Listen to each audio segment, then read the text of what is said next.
So my thing with that one, the chances for GTA 6 failing is actually higher than Luke finishing Metaphor.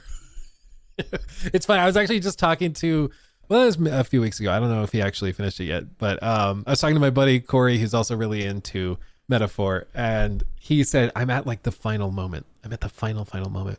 He's like, and I'm not sure if I want to actually do the final quest line because I don't want it to be over. So I think I'm just going to leave it for a week or two and maybe go back to it. Because weirdly, if I finish the game, I feel like it's over and it will always be over. But if I don't finish the game, then it's always there ready for me, you know, something like that. I was the same, would play The Witcher a quest a week at the end just to make it longer. Yeah, that's one thing you can always tell. It's a common question is, if you could wipe your memory of one game, what would it be to re-experience it from scratch?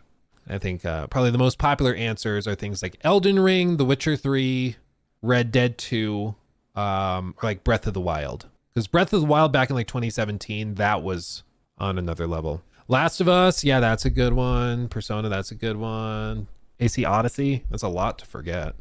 Ghost of Tsushima, that's a good one. Outer Wilds, yeah, that's a clever one because that's one tied up in mystery a lot. So yeah, that absolutely makes sense. Hellblade, Skyrim, Fallout New Vegas. That's the thing though. That's the question is, if you forgot, say, New Vegas, and then you replayed it today, would you feel the same way about it if you played it today for the first time versus playing it back in the day for the first time? I'm not so sure, you know, because for its time, stunning.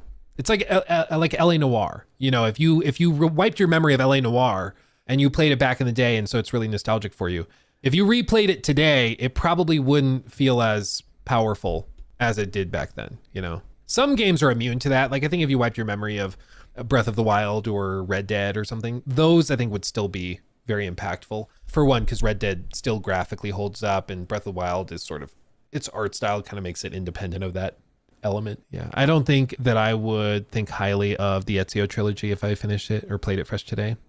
Yeah, that's the thing. Times change expectations and standards, and that's okay. That means the industry is moving forward, but it is an interesting consideration. It's like, if I didn't have any nostalgic bias at all towards that game, would I still feel that way about it? I don't know. Still good games, but I think the key is good for their times, especially good for their times.